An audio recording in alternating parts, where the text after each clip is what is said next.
Imagine this. You're in a small boat paddling around a lake, taking in the gorgeous scenery. It's peaceful, it's quiet, when out of nowhere, something hits your boat and makes it rock. You grab onto the side of the boat, cautiously looking over into the water, thinking to yourself, what could possibly be large enough in this lake to hit my boat like that? The water is rippling around the sides of your boat. You can't see anything in the water because it's too dark, but the rocking is increasing. Now you're really gripping onto the sides of that boat. You're thinking to yourself, I'm out here all alone. If I screamed, would anybody even hear me? And you're just praying the boat doesn't tip over. Morbid curiosity gets the better of you. So you peek over the side of the boat again, and you see huge air bubbles coming up to the surface. Freaking out, you scramble to the bottom of the boat, thinking that if you stay real quiet and still, whatever this is might go away on its own. Following that are splashing noises. And then your boat jolts to the side and there's a loud thump as something enters your boat. Screaming, you jolt upwards, coming face to face with a monster. Its features are humanoid, but it's reptilian at the same time. It almost looks like a giant frog. What would you do?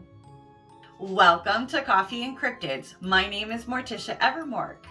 If you're curious what a cryptid is, it's some kind of unidentified animal or creature that hasn't actually been scientifically identified. Things like Sasquatch, Bigfoot, Loch Ness Monster, those all qualify.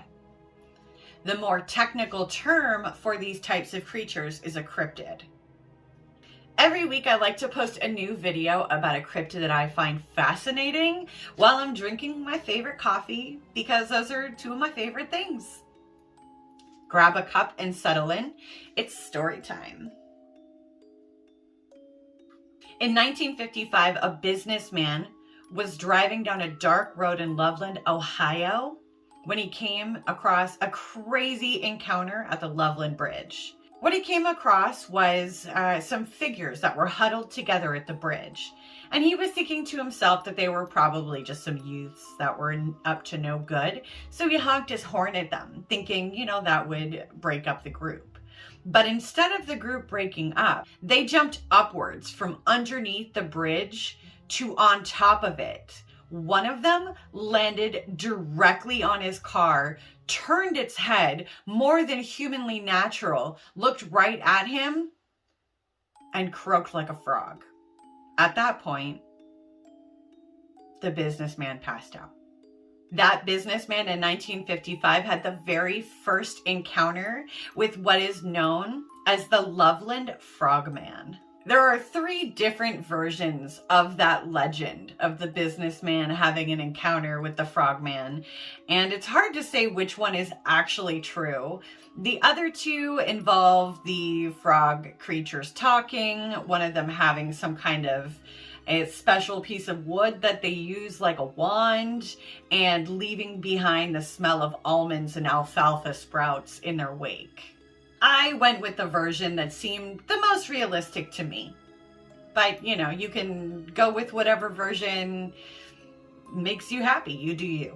The thing is, that's not where this legend ends. Oh no, it gets so much more entertaining. In March of 1972, Officer Ray Shockey had an encounter. Ray was driving into Loveland on Riverside Road at about 1 a.m. when he saw an animal on the side of the road that he thought might have been a dog. Ray started to pull over to see if the animal was hurt when this creature stood up on 2 legs. Ray said its full height was about 4 feet tall and that he thought it weighed about 60 pounds. Its skin was textured and leathery, like some kind of reptile or frog. As the creature stood to its full height, it looked right at Ray, and its eyes glowed back at him, illuminated by the headlights of his car. After it stared at Ray for a few seconds, it climbed over a guardrail and headed down an embankment, and Ray watched it go into the river.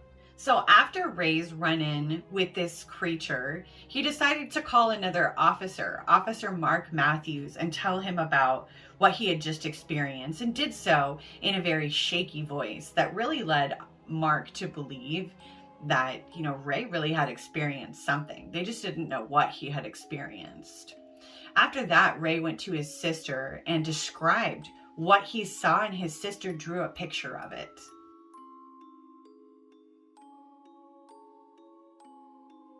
Just a few weeks after that, Officer Mark Matthews had his own encounter with this creature. Mark was driving outside of Loveland in the general vicinity that Ray had been driving when he had his encounter with this creature. Something ran across the road in front of Mark's car, moving slowly on all fours, as if it was on its last legs.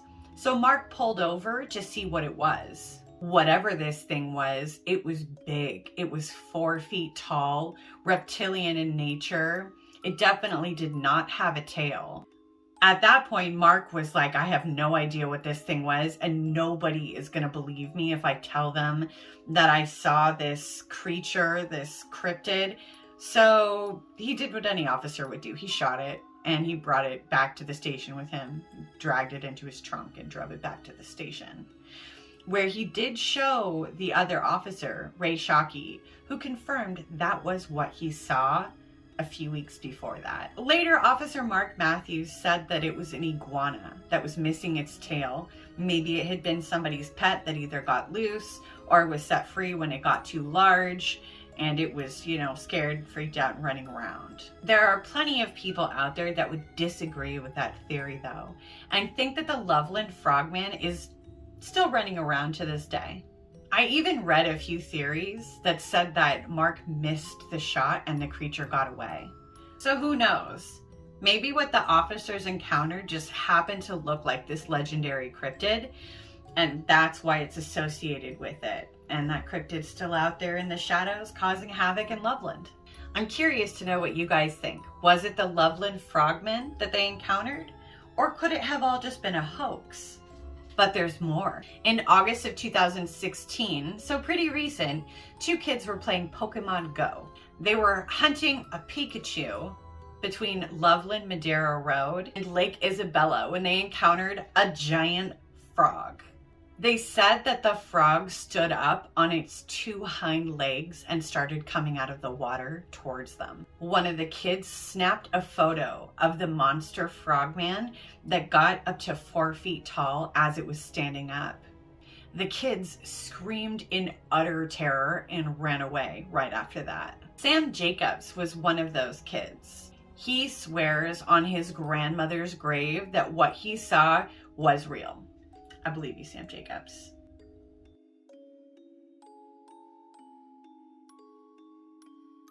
There are reports 4 years later of supposed encounters with the Loveland Frogman.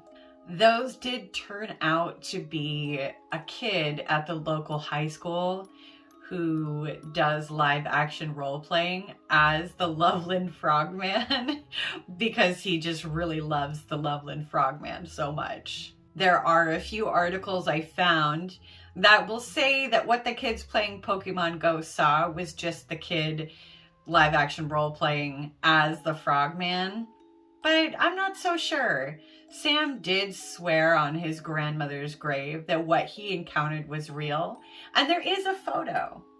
I, for one, believe him. The Loveland Frogman has become a legend in this small town in Ohio. They even have an annual festival in his honor. In 2014, there's even a play written that includes the Loveland Frogman.